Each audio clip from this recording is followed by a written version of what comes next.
ay naging pangalawang presidente ng Katipunan.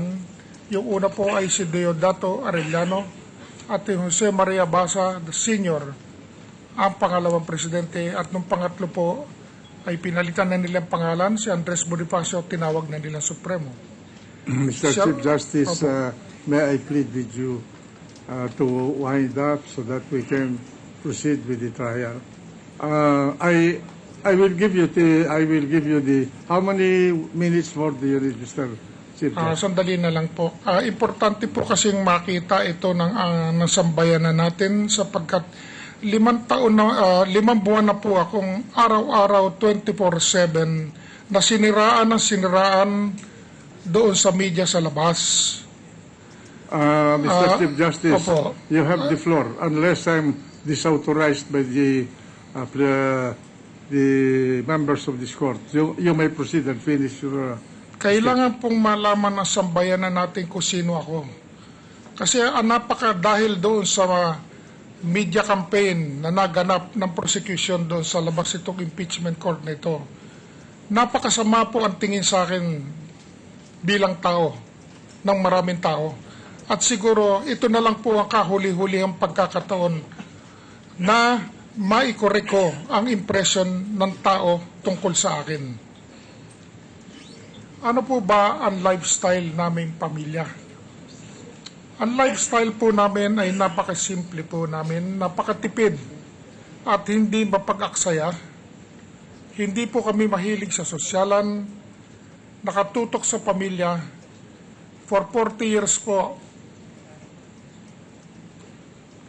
kami ay nakatira sa parehong bahay na minana ko sa aking magulang.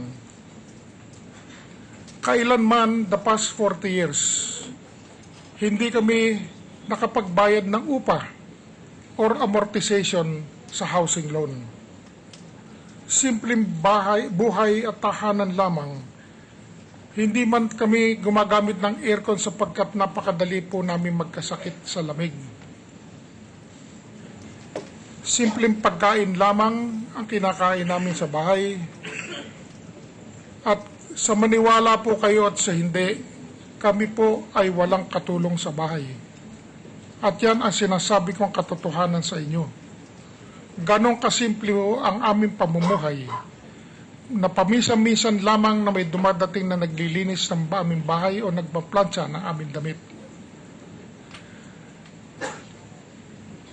Halos 2 lang po ang pinagkakagastahan namin na aking may bahay. Yung aming pagkain po at yung ginagastos namin para pagpaaral, dahil marami po kami pinag-aaral ng mga kabataan. Maswerte po ako. Maayos naman po ang lagay na aming mga anak, kaya hindi nakakabigat sa amin. Maswerte po ako na ang napangasawa ko 42 years ago ay isang babae na napakasimple at napakatipid din. This past more than 40 years na kami mag-asawa, wala po kaming nabiling mamahaling property sa buong buhay namin. Tulad ng magagarang bahay sa eksklusibing subdivision o di kaya'y mamahaling kotse o painting. At ito ay hindi ho exaggeration. Sa aking tanda po, the past 45 years since I started working, wala pong lumipas na kahit na 1 buwan na hindi po ako nakapag-save ng bahagi ng aking kinita ng buwan na yon. Kaya hindi naman po nakakapagtaka na marami po kaming naipon.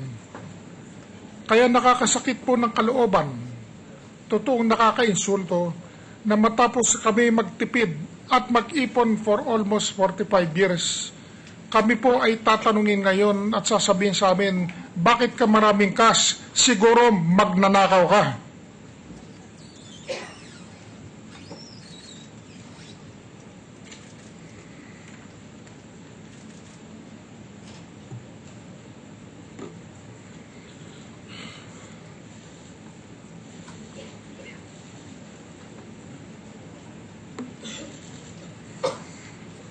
Mr. Chief Justice.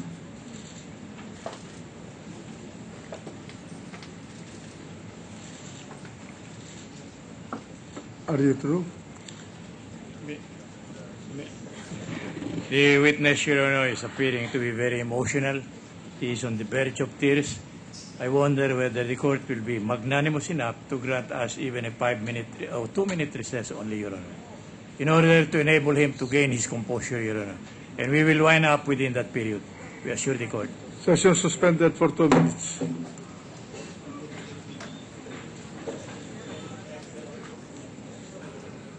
The witness may rest for if he wishes.